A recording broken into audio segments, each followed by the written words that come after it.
जिससे हम जलन करते हैं, ईर्ष्या करते हैं। जीवन में यदि भजन करना है तो सबसे पहले हमें अपनी ईर्ष्या को त्यागना पड़ेगा, अपने स्वभाव में परिवर्तन लाना पड़ेगा। और मैं हमेशा कहता हूं कि यह सच है कि आदत बदलना आसान नहीं होता। यह सच है कि आदत बदलना आसान नहीं होता, लेकिन जो आदत ना बदल पाए वो काबिल इंसान नहीं होता भी। इस दुनिया में बदलाव लाना ही चाहिए। छोड़ना किसी चीज को कोई मुश्किल काम नहीं है, बस आवश्यकता है दृढ़ संकल्प की। दृढ़ संकल्प हो तो व्यक्ति कुछ भी कर सकता है। मैंने कई बार कथाओं में कहा है, सफलता उसको नहीं मिलती जो सोकर सपने देखता है। सोते सोते सोचो मैं कलेक्टर बन जाऊं, फिर इतना बड़ा मकान बन जाए, दुकान बन जाए, तो बनेगा क्या है?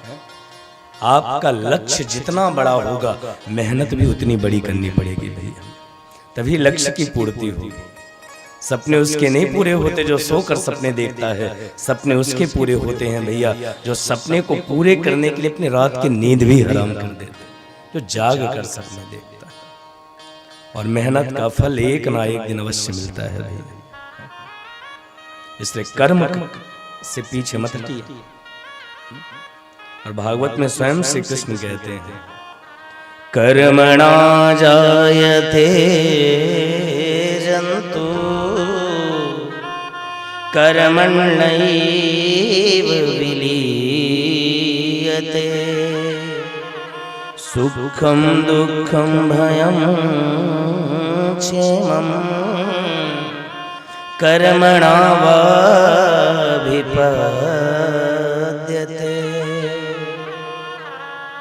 और इसी का हिंदी में रूपांतरण गोस्वामी जी ने किया, कर्म प्रधान विश्व करी राखा, जो जस करहि सो तस फल चाखा। इसे कर्म से पीछे मत हटिए। और कर्म क्या है? जीवन में व्यक्ति दो ही चीजें करेगा, कुकर्म करेगा या सत्कर्म करेगा। सत्कर्म की वास्तव में परिभाषा क्या है? जितने कार्य करने से किसी का भला हो या जितने कार्य करने से किसी के चेहरे पर मुस्कान आए, वही सत्कर्म है भैया। आत्मनः प्रतिकूलानि न परेषां समाचरेत्। किसी कार्य के करने से यदि किसी के चेहरे पर मुस्कान आ जाए तो समझना मुझसे पुण्य हो गया, और किसी कार्य को करने से किसी की आंखों में आंसू आ जाए समझना मुझसे पाप हो गया। केवल इतनी ही परिभाषा है धर्म अधर्म की। हर वो कार्य धर्म है जिसको करने से किसी के हृदय को ठेस पहुंचे, और हर वो कार्य धर्म है जिसको करने से किसी को प्रसन्नता मिले भैया।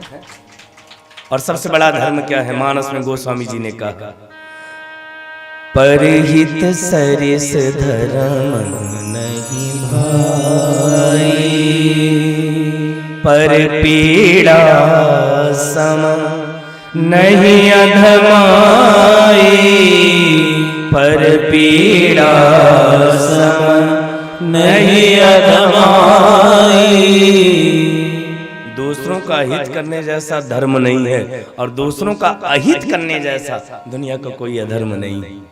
और हमारे नरसिंह बाबा भी तो गाते थे, वैष्णव जन तो तेने कहिए जी, पीर पराई जान री। वैष्णव जन तो तेने कहिए जी, पीर पराई जान रे।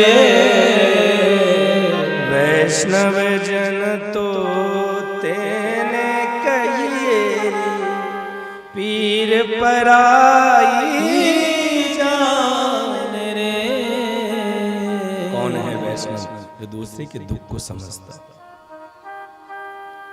दुनिया में सुख बांटने वालों की कमी नहीं है भैया, कमी तो दुख बांटने वालों की।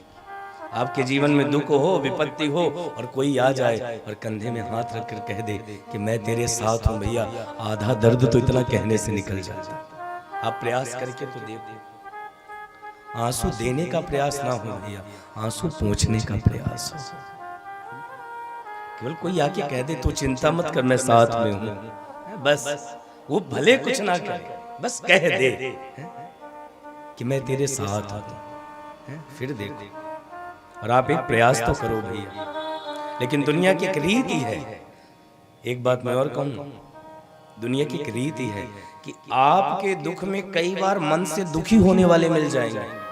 आपके जीवन में विपत्ति आए तो कई बार आपके दुख में मन से दुखी होने वाले मिल जाएंगे, लेकिन आपके सुख में मन से सुखी होने वाले मिले, ऐसा बड़ा कठिन काम है। वो तो बिरला एक होगा भैया। इसलिए जीवन में विपत्ति से घबराना नहीं चाहिए। इनके जीवन में विपत्ति कम आई है कि ये जो पीछे बैठे हैं, हमारा आपका जन्म तो फिर भी घर में हुआ होगा कि हॉस्पिटल में, इनका तो जन्म ही जेल में हुआ है।